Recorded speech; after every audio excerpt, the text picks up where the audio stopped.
The reason why they are so upset with you and this administration is because the words you have used in the past don't add up. About Iran specifically, you said that we had obliterated, quote unquote, Iran's ability to create nuclear weapons. The president made the same claim. Yet 8 months later, in February of 2026, the president launched an active war claiming Iran was within 2 weeks of having a weapon. So when you say two very different things, the American people don't know who to believe or what to believe. They just know they can't afford their health care, they can't afford their food, they can't afford housing, and our farmers are continuing to suffer. This unpopular and unauthorized war abroad is a higher priority to this administration than their ability to feed their families and provide health care to their loved ones who are sick.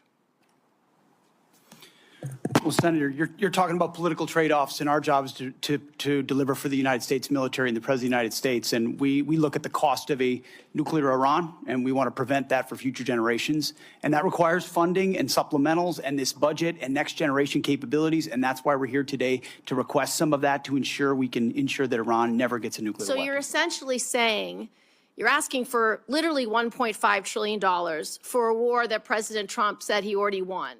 On day 14 of this conflict, Mr. Secretary, day 14, nearly 5 months ago, you stated that Iran's military had been, quote, destroyed and, quote, made combat ineffective. That was on day 14 of the war. Was that an accurate statement?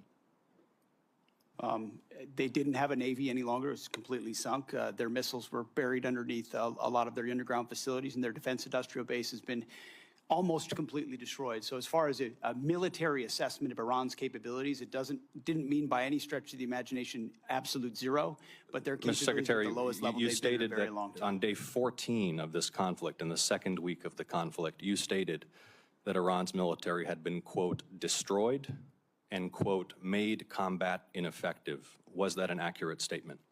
Yes or no? Iran's ability to challenge the United States of America at the level at which we're capable of. That's not what I asked you, Mr. Secretary. You said on day 14, Iran's military had been, quote, destroyed and, quote, made combat ineffective. Yes or no, was that an accurate statement? What the American military has done to the Iranian military is a historic military defeat, Will you answer the question under oath? in that context. Clearly, the war is not over yet. After months of conflict, our strategy to win remains unclear. I have long said the United States has the strongest military in history in the world, and I have no doubt that our brave service members can execute any mission and prevail in any battle. But without a clear winning strategy, we're at risk of being in another forever war that'll put our service